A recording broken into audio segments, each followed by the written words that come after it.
केवल कृष्ण जी और पूज्य श्री जय किशन जी हमारे साथ हमारे मामा और मामी पांडे जी जो ढोल बजाते हैं, आप सब श्रोतागण उन्हीं के इस स्थान पर बैठे हुए जो दिखाई पड़ रहे हैं श्रोता, वो और जिनको मैं देख रहा हूँ वो खुद प्रकट दो तरह के श्रोता यहाँ हैं। कुछ तो गुप्त है जो एक एक डाली के एक एक पत्तों पर बैठे कथा का आनंद लेने के लिए आए हुए हैं, और कुछ यहाँ प्रकट हैं। तो सबको निवेदित करते हुए, सबको प्रणाम करते हुए हम आगे चलते हैं, ये कहते हुए कि किम बालक कर तो तरी बाता सुनहि मुदित मन पितुवर माता। इसी तरह से भगवान के चरण में यह वंदना निवेदित है, उसी तरह से लोग उसको ग्रहण करें। श्री राम जय राम जय जय राम, श्री राम जय राम जय जय राम, श्री राम जय राम जय जय राम, श्री राम जय राम जय जय राम। जय रघुनंदन जय सिया राम, सीता राम जय सीता राम।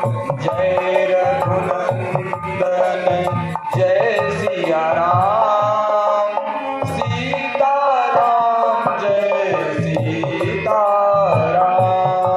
जपले मनवा राम का नाम, अंत समय में आएगा काम। जपले मनवा राम का नाम, अंत समय में आएगा काम। श्री राम जय राम जय जय राम, सीता राम जय सीता राम। श्री राम जय राम जय जय राम, सीता राम जय सीता राम। सीता राधा एक ही नाम, जप ले आठों याम। सीता राधा एक ही नाम, जप ले आठों धाम। श्री राम जय राम जय जय राम, श्री राम जय जय राम। श्री राम जय जय राम, श्री राम जय जय राम। जय सिया राम जय सिया राम, सीता राम जय सीता राम। जय सिया राम जय सिया राम, सीता राम जय सीता राम। एक बार गुरुदेव भगवान की जय।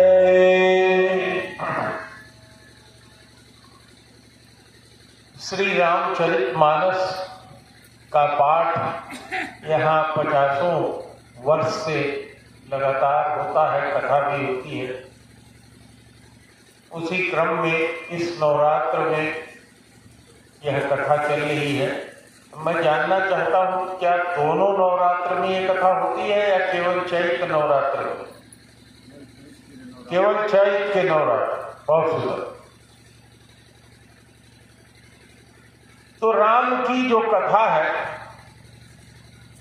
ये हरि अनंत, हरि कथा अनंता, कहहि सुनहि बहुविधि सब संता।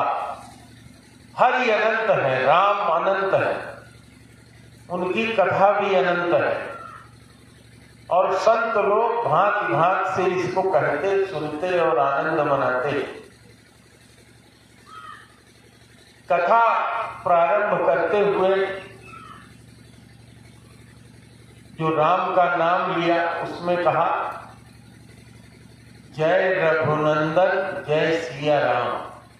हम किसकी कथा कहने जा रहे हैं? जो रघु के खानदान में उत्पन्न हुए हैं, राम रघुनंदन, रघुकुल के जो नंदन हैं, जो रघुकुल के राम हैं, जो रामचरितमानस के प्रणेता भगवान शंकर के मानस में विराजने वाले राम हैं, जो कागभसुंडी के मानस हंस हैं, जिनका नाम जपने से माता पार्वती को भगवान शिव ने अपने शरीर का अर्धांग बना लिया, जिनका एक बार लिया जाने वाला राम नाम 1000 बार लिए जाने वाले विष्णु नाम के बराबर है, उस रघुवर राम की कथा हम करने जा रहे हैं। इसलिए यहाँ यह बात कही जा रही है कि हरि अनंत, हरि कथा अनंता। हम किसकी कथा करने जा रहे हैं? ये जो रघुवर के राम हैं उनकी कथा होने जा रही है। गोस्वामी जी ने कहा बंदहु राम नाम रघुवर को, हेतु कृशानु भानु हिमकर को। गोस्वामी जी ने कहा कि मैं वंदना कर रहा हूं किस राम के नाम की? जो रघुवर का राम है, जो दशरथ का पुत्र है। मैं उस रघुवर के राम की वंदना कर रहा हूं, उसके नाम की वंदना कर रहा हूं, जो हेतु है, जिसके कारण भानु माने सूर्य, कृशानु माने अग्नि, हिमकर माने चंद्रमा। यही 3 है जिससे हमारी इस धरती पर सारी चीजें जीवित हैं, प्रत्यक्ष हैं, चल रही हैं और जब तक ये है चलती रहेंगी। इनका वह हेतु है।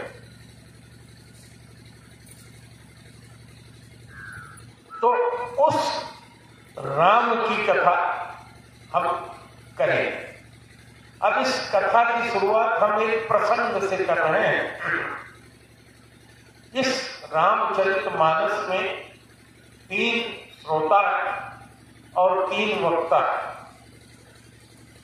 पहले वक्ता कौन है? भगवान शंकर। पहले वक्ता कौन है? भगवान शंकर। और श्रोता कौन है? माता पार्वती। सती जी नहीं, माता पार्वती। सती जी ने तो न तो राम कथा सुना और न उसमें उनको अनुराग हुआ, जिसका परिणाम क्या हुआ कि उनको शरीर त्यागना पड़ा। संभवतः कल ये कथा मैं आपको सुनाऊंगा। यह कथा सुन रही है माता पार्वती। अब माता पार्वती कौन है? सती जी ने जब अपने शरीर का त्याग कर दिया तो मरते समय, हमारे यहाँ गीता में कहा जाता है कि मरने के समय जिस व्यक्ति की जो इच्छा होती है, उसके मन में जो भाव होता है, वो वही होकर के पैदा होता है। उस समय की उसकी इच्छा को भगवान पूरा करते हैं। तो सती जी जब जोग अग्नि में अपना शरीर छोड़ रही थी तो उन्होंने भगवान से हे मांगा कि हे प्रभु, बार बार हमको शिव जी ही पति के रूप में मिले, उन्हीं के लिए मैं इस शरीर का त्याग कर रही हूँ। वास्तविकता भी यही था, क्योंकि उस यज्ञ में भगवान शिव का भाग नहीं रहा। वही माता सती पार्वती के रूप में हिमाचल के यहाँ पैदा होती है। वह माता पार्वती अत्यधिक तपस्या करती हैं। नारद जी जाते हैं उनके घर हिमाचल की और अपनी कन्या को राजा हिमाचल ला करके दिखाते हैं कि देखिए गुरुदेव, हमारी इस कन्या का भाग्य क्या है। देखते हैं, वो बताते हैं और सब कुछ के बाद निर्णय होता है कि माता पार्वती तपस्या करेंगी। भगवान शंकर को पाने के लिए अखंड तपस्या किया माता पार्वती। माता पार्वती माता जी की अंतिम अवतार है। भगवान शंकर का चित्र आप लोगों ने देखा, चौहान देखा, तो उनके गले में मुंडों की माला रहती है। एक माला वो पहनते हैं, जैसे भी आप लोगों ने हमको फूल की माला, गेंदे के फूल की माला पहनाया, तो भगवान शंकर के गले में नर मुंड रहता है ना। तो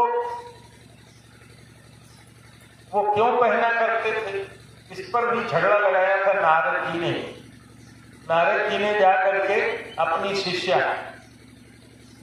यानी पार्वती जी से कहा कि माता पार्वती, हाँ गुरुदेव, कहा कभी भगवान शंकर से तुमने पूछा कि ये माला जो पहनते हैं इसमें मुंडी किसकी है?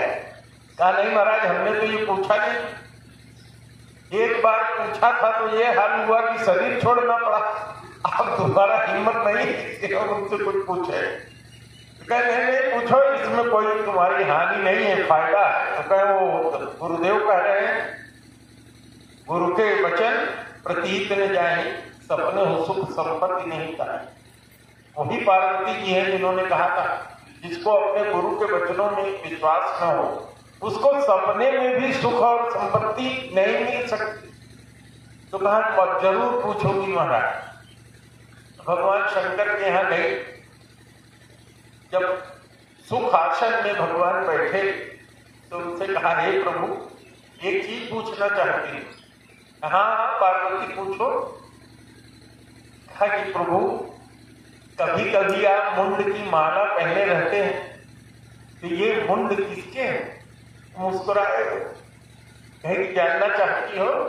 कहा कि हाँ। कहे ये तुम्हारे ही हैं, 99 है, अब एक बाकी है,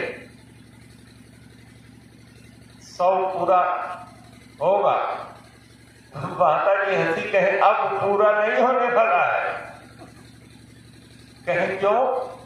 कहे वो जो अमर कथा आपने सुनी है, राम राम जो आप जपते रहते हैं, वो जब से मैं पार्वती हुई तब से मैं समझ गई और वो राम कथा मैं जान गई हूँ, आपने मुझे सुना दिया। अब उस अमर कथा को सुन लेने के कारण मैं भी अब अमर हो गई हूँ। अब मेरी मृत्यु नहीं होने वाली है। कहने का मतलब कि माता पार्वती श्रोता है, जिसकी गति क्या है? वक्ता के स्तर की गति है। भगवान शंकर अगर वक्ता है तो माता पार्वती उनसे किसी भी तरह से कम नहीं है। दोनों समशील की हैं, जो हमारे पूज्य व्यास जी ने शुरू में ही कहा कि श्रोता वक्ता दोनों समशीला। दूसरे वक्ता कौन है? भगवान शंकर ने इस कथा को काकभसुंडी जी को दिया। काकभसुंडी जी इस कथा को कहने वाले हैं और श्रोता है गरुड़ जी। जरा विचार करो कैसे वक्ता है, कैसे श्रोता है। काकभसुंडी की कथा आगे विस्तृत में मैं लूंगा, छोटे में आपको बता दूं। काकभसुंडी जी अयोध्या नाम की नगरी में पैदा हुए थे और यहाँ अकाल पड़ा तो यहाँ से चले गए उज्जैनी। उज्जैन में जाने के बाद उन्होंने एक गुरु किया।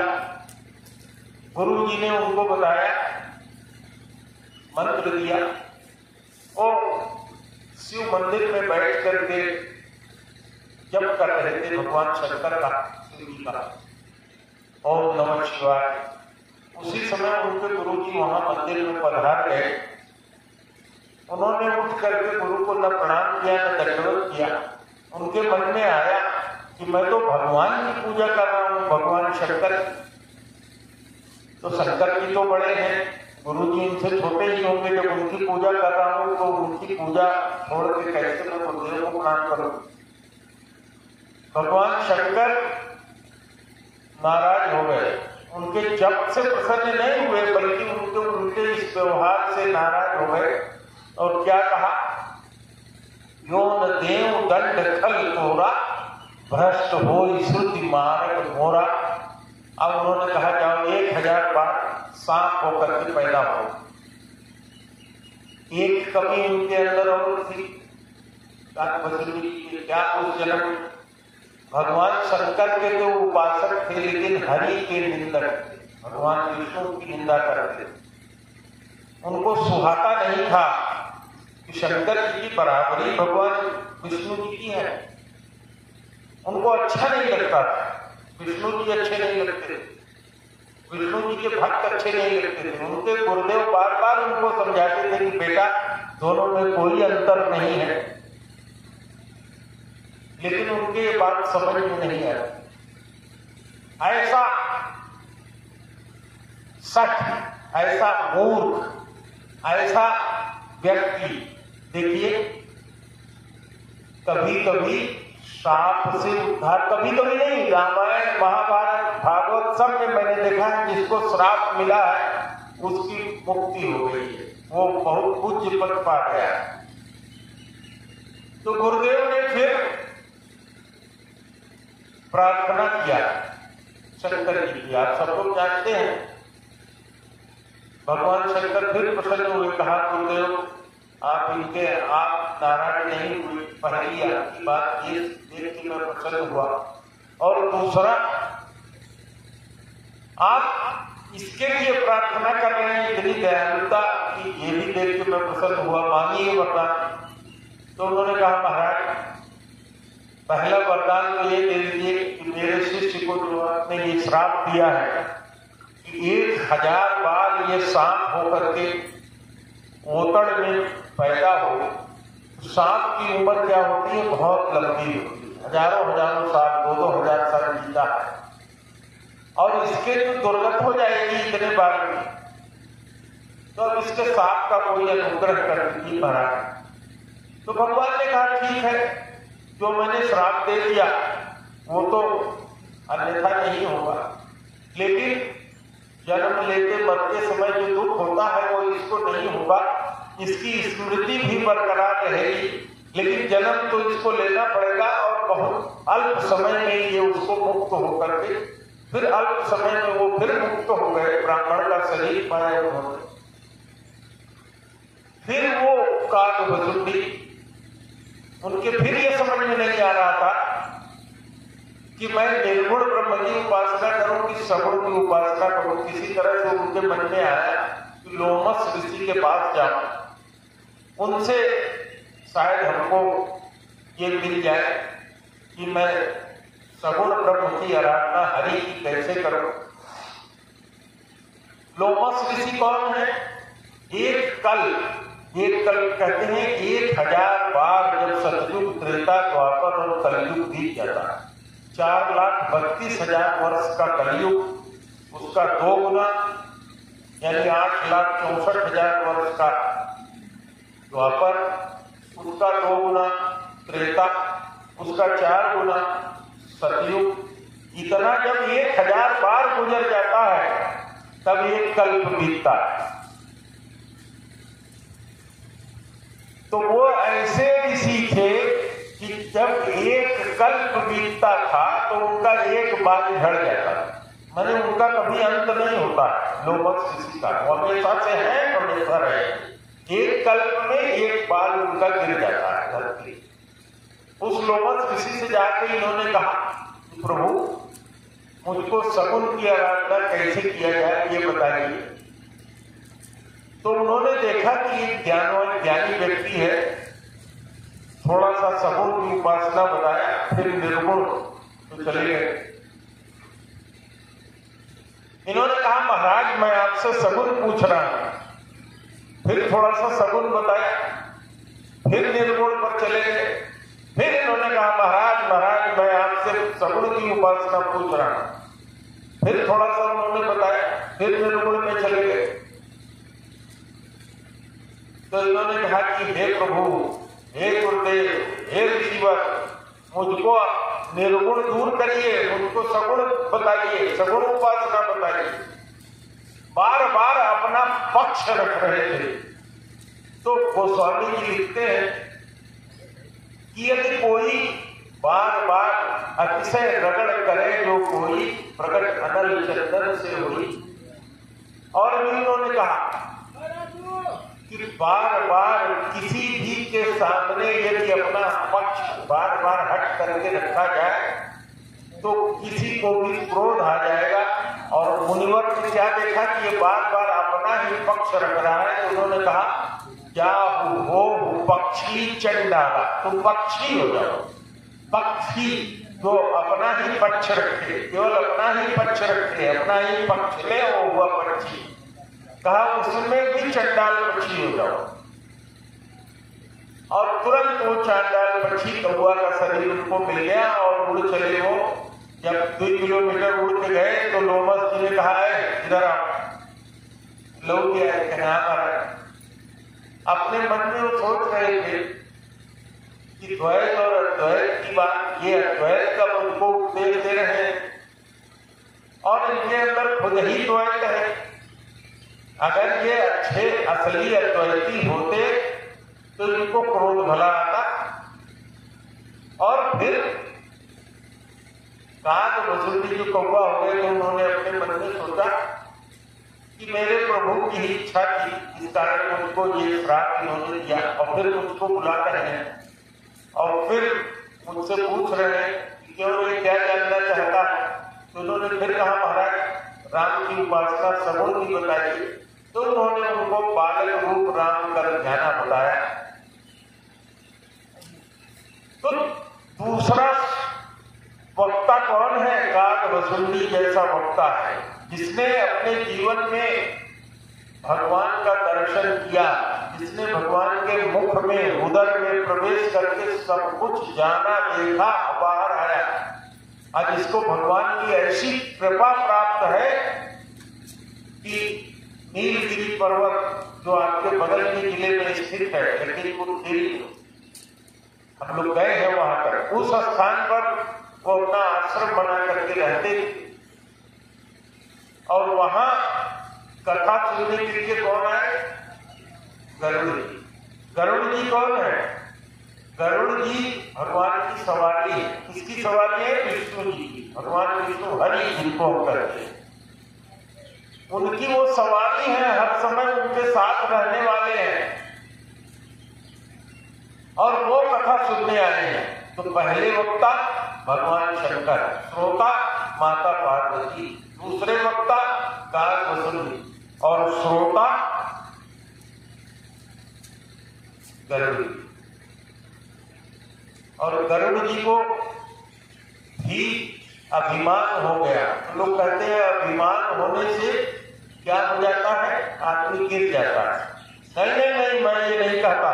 मैं तो कहता हूं अभिमान होने से भी कल्याण हो जाता है। हाँ जी हाँ, रामायण में आपके लिखा है।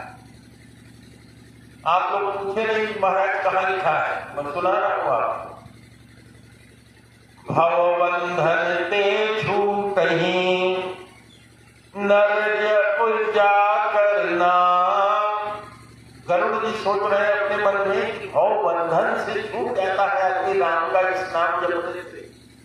भव बंधन ते छूटहि नर जपि जा करना। अखरव निशाचर बांधेउ अनाग पास सोई राम। उसी राम को मेघनाथ नाम का राक्षस जा करके नाग पास में बांध दिया और उनको छुड़ाने के लिए मुझको बुलाया गया। जब मैंने जाकर के माया रूपी सब नागों को खाया तो ये कैसे भगवान हो सकते हैं? इसका अभिमान उनको आया, ये गर्व उनको आया कि मैंने जाकर के इनका बंधन छुड़ाया। तो अभिमान भी कभी कभी क्या कर देता है, आदमी को हमेशा गिराता ही नहीं है। उस अभिमान के कारण जानने के लिए वो सबसे पहले गए नारद जी के पास। नारद जी ने कहा कि भाई मेरे बस का नहीं है कि मैं आपको समझा पाऊं, आप ब्रह्मा जी के पास जाओ। ब्रह्मा जी के पास गए तो ब्रह्मा जी ने कहा भैया देखो, हम तो सृष्टि करने में परेशान रहते हैं, नर बनाते हैं, नारी बनाते हैं, नाना प्रकार के जीव बनाते हैं, कोरोना बनाते हैं, पता नहीं क्या क्या बनाते हैं, बिगाड़ते हैं। हमारे पास फुर्सत नहीं, हम तो राम राम जपते भी नहीं है। हम बकाल दे रहे हैं शंकर जी के पास जाओ, वो राम राम जपते हैं, राम को वही जानते हैं, उनके पास जाओ, वो तुम्हारा शंका जो है दूर करेंगे। और उधर भगवान शंकर पार्वती जी के साथ जो है जा रहे थे। रास्ते में मिले गर्भ जी, उन्होंने कहा महाराज महाराज प्रणाम। ये भी कोई अच्छा आचरण नहीं कहा जाएगा। कोई रास्ते में चला जा रहा है संत, तो उसको कहे महाराज रुके रुके जरा, आपसे तो पूछ रहा है। ये तरीका होता है? नहीं होता। जहां उसका निवास स्थान है वहां जाइए, प्रणाम करिए। गीता में भगवान ने क्या कहा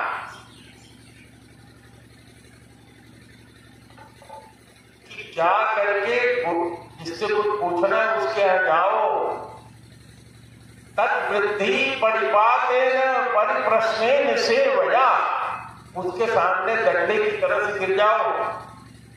प्रणिपातेन, तुम्हारा जितना अभिमान है सब निकल जाए, सब दूर हो जाए, उसकी सेवा करो। और जब वो प्रसन्न हो तब उससे प्रश्न परिप्रश्न करके जो तुम्हारा प्रश्न है उसका उत्तर जानो।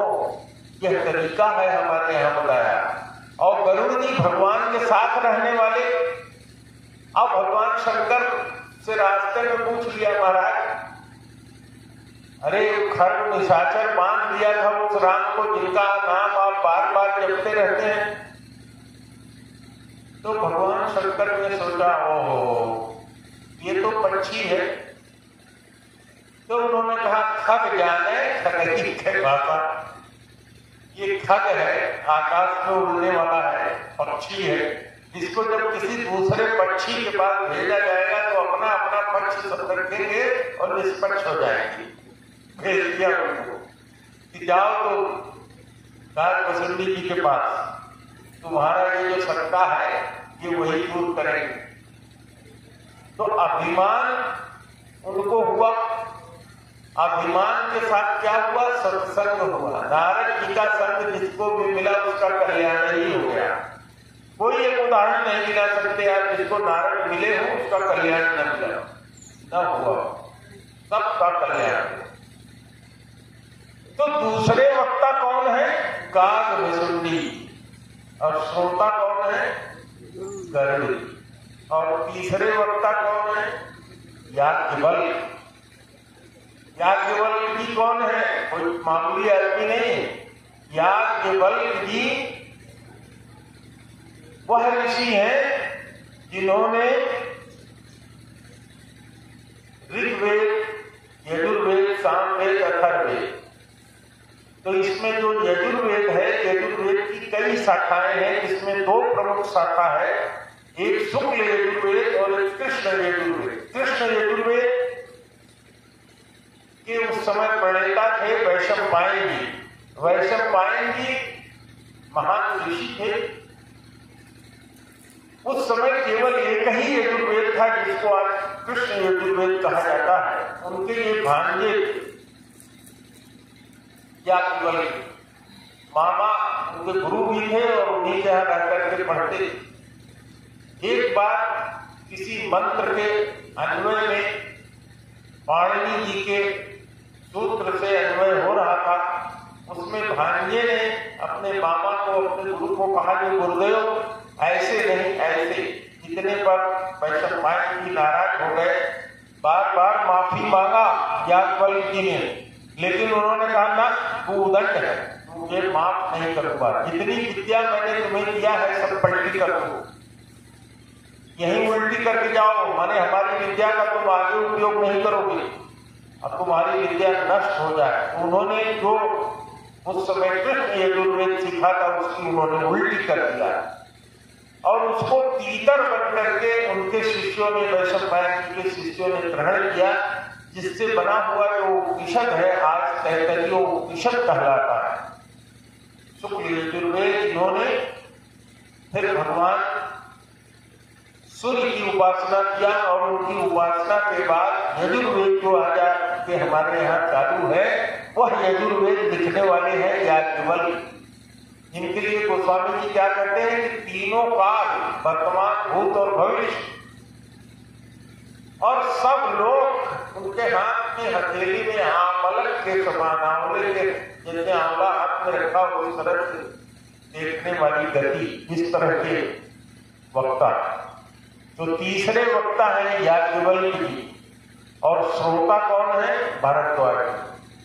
वह भरद्वाज जी जिनके आश्रम में जाकर के भगवान राम ने स्वयं प्रणाम किया, रात्रि विश्राम किया, वह भरद्वाज जी श्रोता है। तो गोस्वामी जी कहते हैं श्रोता वक्ता ज्ञान निधि कथा राम के गूढ़। राम की जो ये कथा है बहुत गूढ़ है, बहुत ही गूढ़ है, अबूझ पहेली है और किसके समझ में आता है? सोई जानहि जेहि देहु जनाई और जानत तुम ही होई जाई।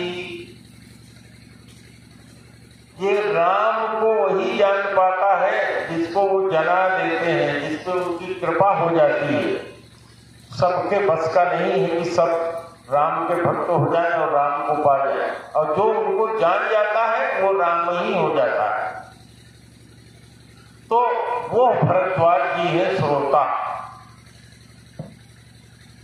वो पूछते हैं याज्ञवल्क्य से कि एक तो राम थे दशरथ के, जिन्होंने क्रुद्ध होने के बाद रावण को सपरिवार मार दिया, ये वही राम है या कोई और राम है? कौन है? हमको बुझा के समझाइए। तो दूसरे श्रोता भरद्वाज जी हैं। तो राम की कथा क्या है? उमा राम गुण गूढ़ पंडित मुनि पावहि बिरती। कहते हैं भगवान शंकर की हे उमा, हे पार्वती, राम जी का ये गुण जो है, उनका जो चरित्र है, इनकी कथा क्या है? बहुत गूढ़ है। कहा क्या गूढ़ है? कहा सुनो, मोटे मोटे में बता दे रहा हूं। कहा महाराज बताइए। कहा जो पंडित है और मुनि है, जो भगवान की उपासना में राम जी के लगा हुआ है, उनको तो क्या मिलेगा? बैराग। पंडित मुनि पावहि बिरती अपावहि मूढ़ पावहि मोह विमूढ़। जो मूढ़ लोग होते हैं उनको मोह मिलता है। अरे जब राम जी आए तो उनके साथ ऐसा ऐसा हो गया, राम जी की पत्नी को रावण उठा ले गया, ये किया वो किया वो किया, वो और मोह में दलदल में फंस जाते हैं और अधोगति को नीचे चले जाते हैं। यह है राम की कथा। अब राम की कथा की शुरुआत इस रामचरितमानस में, जो इस रामचरितमानस के 7 सोपान हैं, 7 सीढ़ियां हैं। प्रथम सीढ़ी भगवान के बाल चरित्र का बालकांड, दूसरा अयोध्या में जो घटना घटी, तीसरा भगवान के वन में गए, चौथा किष्किंधा कांड, 5वां सुंदर कांड, 6वां लंका की विजय और 7वां उत्तरकांड। उत्तरकांड में यह कथा सुना रहे हैं। कागभस्मी जी के पास गरुड़ जी यही पूछ करके गए थे जो भगवान शंकर से अभी मैंने आपसे चर्चा किया कि भव बंधन से छूट रही नर जब जाकर नाम अखरब निशाचर बांधो नाग पास सोई राम। तो जब भगवान शंकर ने भेज दिया उनको कागभस्मी जी के पास, तो कागभस्मी जी जहां रहते थे उस जगह 4 योजन, 1 योजन बराबर 4 कोस, 4 योजन माने 16 कोस, 16 कोस का उनका एरिया है जहां तक उनकी विभूति है। उस क्षेत्र में भगवान की कृपा से मोह जाता ही नहीं। अगर कोई मोह से ग्रसित व्यक्ति उस क्षेत्र में चला जाए तो वहां पहुंचते ही उसका मोह जो है दूर हो जाएगा। मोह रूपी जो पिशाच है उससे वो मुक्त हो जाएगा। तो जहां यह जो दोहा लिखा है गोस्वामी जी ने, वहीं पर दूसरा दोहा भी गोस्वामी जी ने लिखा है। बिन सत्संग हरि कथा अति बिन मोहन भाग, अमोह गए पुनि राम पद होहि न दृढ़ अनुराग। जब तक मोह नहीं जाएगा तब तक भगवान की भक्ति मिलेगी नहीं। भगवान की जो भक्ति है इसके बारे में एक संत हुए हैं कबीर, उनका नाम आप लोगों ने सुना होगा। संत कबीरदास जी ने कहा, कामी क्रोधी लालची इनते भगति न होई, अभगति करे कोई सूरमा जाति वर्ण कुल खोई। सियावर रामचंद्र की जय। कहते हैं जो कामना से भरा हुआ है, जिसके अंदर कामनाएं, कामी मतलब जिसके अंदर कामनाएं भरी हुई हैं। अब तो मुझे ये हो गया, अब मुझे ये करना है, खेत दिखा दिया, अब गाड़ी खरीदनी है, अब गाड़ी खरीद लिया, बंगला बनवाना है, अब बंगला बनवा लिया, अब एमएलए होना है, अब एमएलए हो गए एमपी होना है, अब एमपी हो गए चीफ मिनिस्टर बनना है, चीफ मिनिस्टर हो गए अब प्राइम मिनिस्टर बनना है। जिसकी कामना का कोई अंत नहीं है वो है कामी। दूसरा क्रोधी, जिसके अंदर अग्नि तत्व ज्यादा है, क्योंकि काम से ही क्रोध उत्पन्न होता है। गीता में इसका सूत्र भगवान ने दिया है। क्या सूत्र दिया है? न ध्यायते विषयान पुंसः संगते सुपजायते संगे संजायते कामः काम क्रोधो भिजायते क्रोधात् भवति सम्मोहम् सम्मोहात् स्मृति विभ्रमः अस्मृति भ्रंशात् बुद्धिनाशा प्रणश्यति। कहा इस संसार में 2 ही चीज हो सकती है, या तो काम को भज लो या राम को भज लो। तो जो राम को भजेगा उसके लिए कहा सब काम विहाय। भगवान की भक्ति के लिए भागवत में पहले स्कंद के पहले और दूसरे अध्याय में, पहले अध्याय के 9वें श्लोक में ही कह दिया, 7वें से 9वें श्लोक में कह दिया। क्या कह दिया? अप्रतिहता। भगवान की भक्ति कैसी होनी चाहिए? अप्रतिहता। अप्रतिहता का मतलब क्या होता है? जैसे गंगा जी हैं, कहां से निकलती हैं? हिमालय से। कहां तक जाती हैं? समुद्र तक। तो कहीं बीच में खंडित हुई है, सूखी है? नहीं, वहां से निकली है और हिमालय तक लगातार, हिमालय से निकलकर समुद्र तक लगातार बहती रहती है। तो तुम्हारी भक्ति अगर शुरू हुई तो एक बार शुरू हो गई तो अंत तक चलनी चाहिए, खंडित खंडित नहीं होती भक्ति। दूसरा क्या कहा, अहैतुकी भक्ति कैसी होनी चाहिए। अभी हमारे व्यास जी ने बताया, पूजनी मिश्रा जी ने, कि लोग एक अगरबत्ती जलाते हैं। इस संसार में क्या है, हर दूसरे पर ज्यादा नेह करते हैं। सुर नर मुनि सबकी यह रीति, अस्वार्थ लाज करे सब प्रीति। यही बात उन्होंने समझाया कि एक अगरबत्ती जलाएंगे और भगवान से कितनी चीज मांग लेंगे। तो मैं आपसे चर्चा कर रहा था कि भक्त कैसा होना चाहिए। क्या कहा उन्होंने कबीर साहब ने, कामी। काम से ही क्रोध उत्पन्न होता है। काम और क्रोध अलग अलग नहीं है, काम से ही क्रोध उत्पन्न होता है। तो चाहे काम को भज लो चाहे राम को भज लो, अगर काम में लगे हो तो राम को भज नहीं पाओगे, और राम को भजने लगोगे तो काम सिरा जाएगा, खत्म हो जाएगा। सिराना आप ही यहाँ की भाषा है। तो अगर मन में कामना है, राम का नाम नहीं है, न ध्यायते विषयान पुंसा, जो मेरा ध्यान नहीं करता, यानी यदि राम तुम्हारे मन में नहीं है तो तुम्हारे इंद्रियों के द्वारा विषयों का चिंतन होगा। जब विषयों का चिंतन होगा तो कामना होगी, उसको प्राप्त करने की इच्छा होगी। प्राप्त करने की इच्छा होगी तो उद्योग करोगे। उद्योग में जब बाधा आएगी तो क्रोध उत्पन्न होगा। क्रोध जब उत्पन्न होगा तो कहोगे जिसके कारण बाधा आ रही है इसको रास्ते से हटा दें। फिर वह कार्य करना शुरू करोगे। क्रोधात् भवति सम्मोहम्, सम्मोहात् स्मृति विभ्रमः। फिर तुम्हारी जो स्मृति है वो भ्रमित हो जाती है कि हम यहाँ राम को जपने आए हैं कि काम को करने आए हैं, तो उससे क्रोध उत्पन्न हो जाएगा। तो उन्होंने बड़े सरल शब्द में कह दिया, कामी क्रोधी।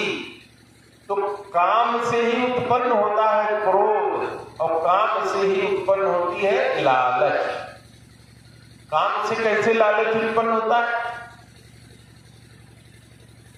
गोस्वामी जी ने लिखा कि प्रतिलाभ लोभ अधिकारी, और इसके नाश का भी तरीका लिखा है। उदित अगस्त पंथ जल शोषा, अजिम लोभ ही शोष ही संतोषा। जहां कोई थोड़ा सा लाभ हुआ कहां फिर लगेगा कि और थोड़ा लाभ हो जाए, और थोड़ा लाभ हो जाए, और थोड़ा लाभ हो जाए। तो परिणाम क्या होगा? वो भी क्या है, लाभ होना क्या है, एक कामना है। हमारा काम सिद्ध हो जाए, हमको लाभ हो जाए, ये क्या है, कामना ही तो है। तो कामना का ही बदला हुआ रूप क्रोध है, और कामना काम का ही बदला हुआ रूप क्या है, लोभ है। तो कबीर साहब ने बड़े छोटे में इसको समझा दिया, कामी क्रोधी लालची इनसे भगति न होई, और भक्ति करे कोई सूरमा। भक्ति करने वाला कौन होगा? सूरमा होगा। सूरमा कौन होता है? मैदान में अगर हम कट जाए, मुश्किल है कि पीछे हट जाए। मैदान में अगर हम डट गए तो या तो करके रहेंगे या फिर मर के रहेंगे, तो उसके अलावा और कोई दूसरा विकल्प नहीं है। उसको कहते हैं सूर।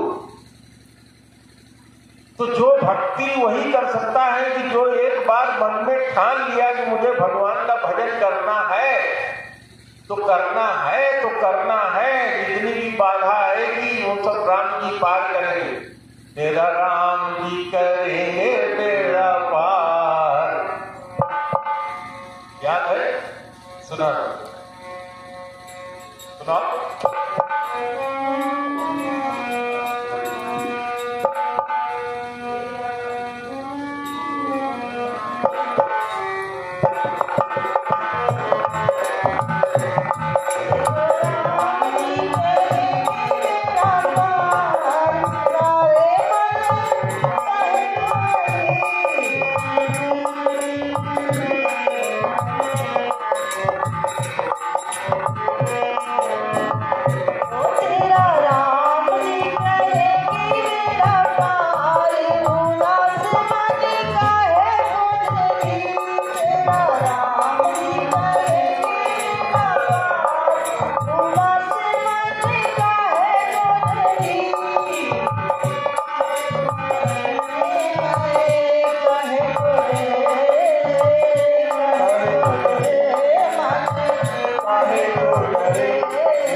करेंगे बेड़ा पार, उदासी मन काहे को करे तेरा, राम जी करेंगे बेड़ा पार, उदासी मन काहे को करे, राम जी करेंगे बेड़ा पार, उदासी मन काहे को करे।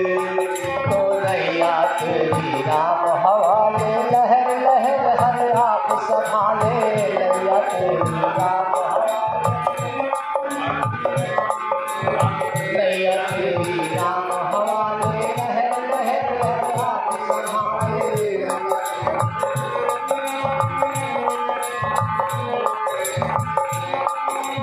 ओ नैया तेरी राम हवाले, लहर लहर हर आप संभाले, नैया तेरी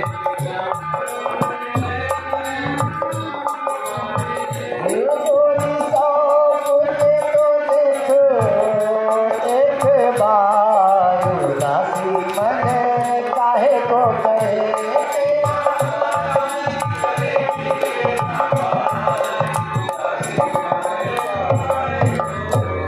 तेरा, राम जी करेंगे मेरा पार, उदासी मन काहे को करे।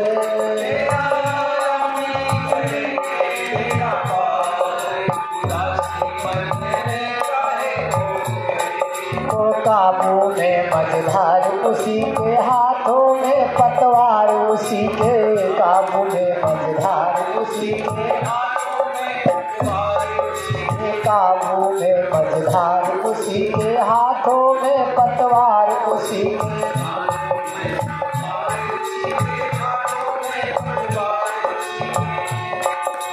ओ डोरी सौ मुझे देखो एक बार, उदासी मन काहे को करे तेरा,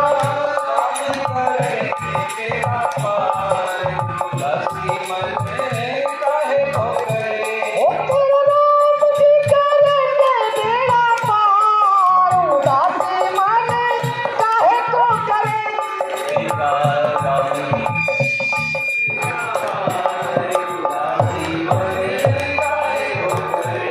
उदासी मन काहे को करे, बोल गुरुदेव भगवान की जय।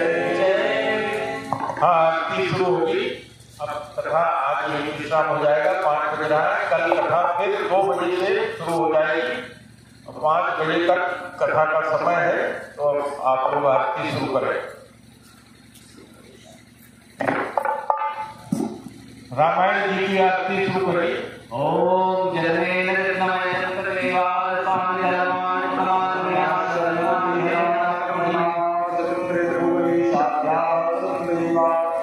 Hello hello.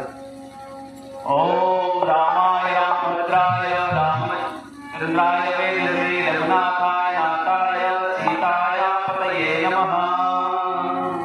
बोल श्याम रामचंद्र की, बोल गुरुदेव भगवान की जय। आरत से रामायण जी की, आरत से रामायण जी की, ओ तीरथ कलित ललित सिया की, तीरथ कलित ललित सिया की, आरत से रामायण जी की, आरती श्री रामायण जी की। गावत ब्रह्मांडिक बोले नारद, गावत ब्रह्मांडिक बोले नारद, गोपाल ने कद ज्ञान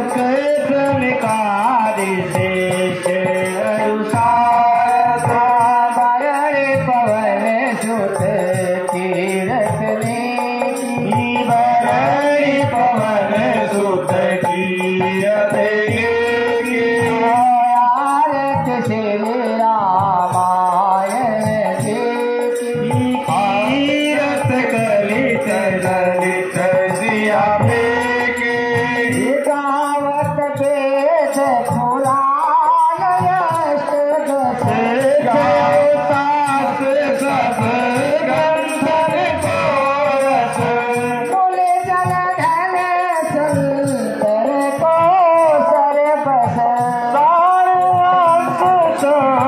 मत सब ही आरत श्री रामायण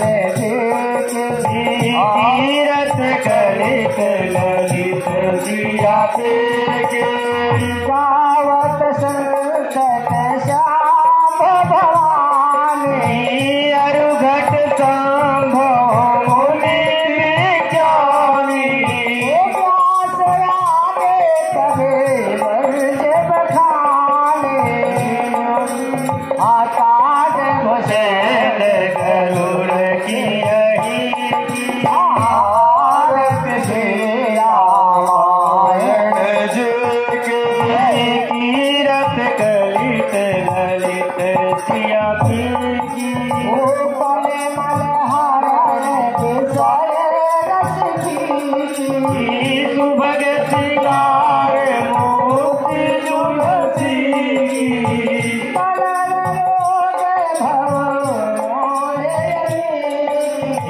तात मात प्रभु की तुलसी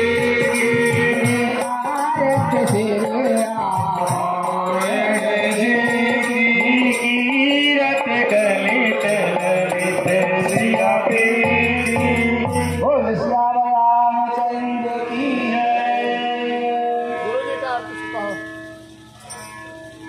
आरती सतगुरुदेव नमामि आरती सतगुरुदेव नमामि पार ब्रह्म प्रभोयन्तर्यामि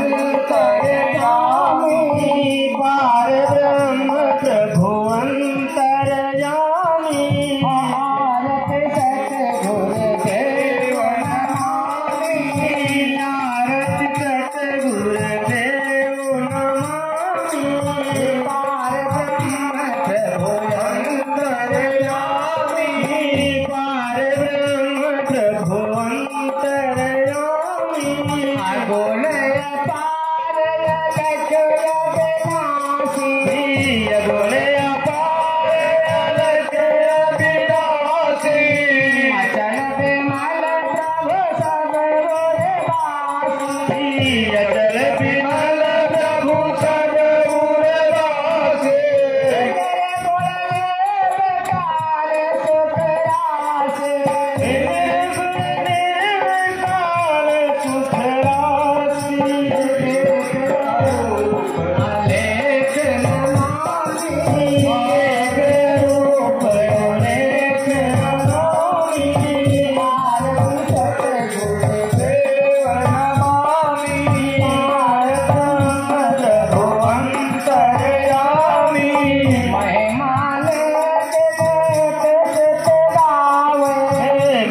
हे सोचिए